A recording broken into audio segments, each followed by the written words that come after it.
Hey everybody.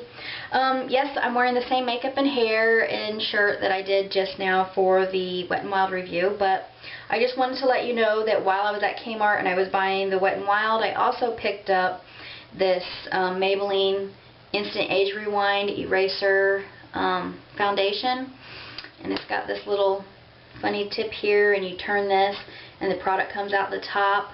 I'm more impressed with this than I expected. It says it's a micro-correcting foundation, instantly erases lines and creases, skin looks lifted, and it supposedly has a concentrated formula with goji berry, which is supposed to tighten skin. I don't necessarily feel like it's tightened.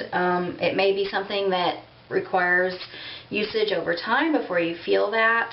But one thing that I will say is that this was $12.29, which is a little expensive for a drugstore foundation, as we all know, but it's actually probably pricier than that just by the mere fact that there's only 0.68 ounces of this. Normal foundations, you get at least a full ounce, so this is less than a full ounce. This is just a little over a half an ounce.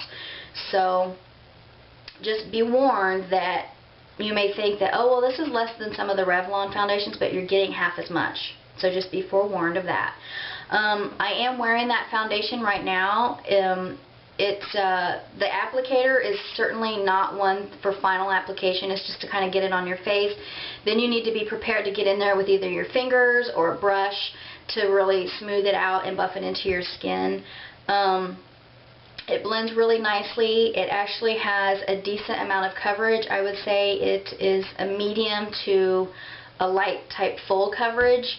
And I did use a brush. I used the Coastal Scents kind of dupe for the 109 brush. It can get a little streaky with the brush, so I think honestly that maybe like a 187 type brush would work better, or maybe a beauty blender would maybe help blend it a little bit easier. The finish is a kind of a dewy to natural finish. I put some of my MAC Mineralized Skin Finish Natural powder on top of it, which kind of took down a little bit of the shine to it. There's really, I know like the Revlon Photo Ready foundation supposedly has some really fine shimmers in it to kind of make the light bounce off your skin better.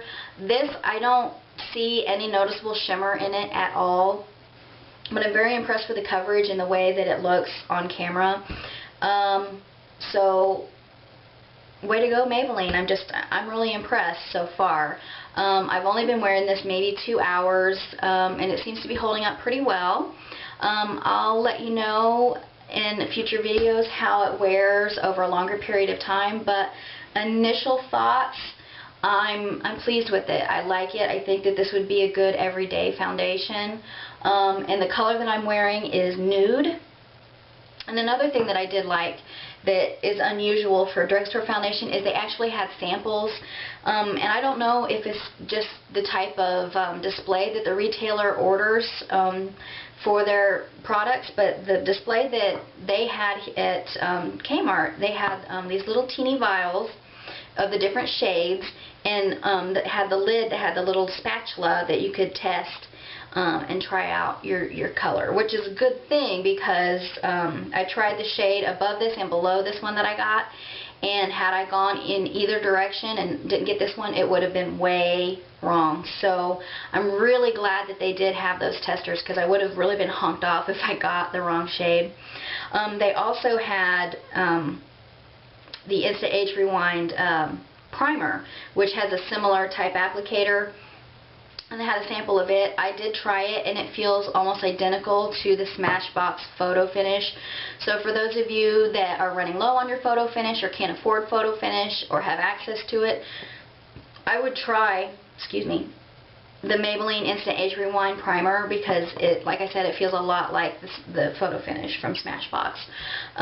So those are just my initial thoughts on this foundation. Like I said, I will continue to give updates and a more in-depth review on it after I've used it a little longer, but initial out-of-the-box review, I'm pleased with it. So If you guys are interested in any other kind of reviews or any other products that you'd like me to check out for you, just leave me a comment down below and I'd be more than happy to do that. So thanks for watching and tune in for the next one.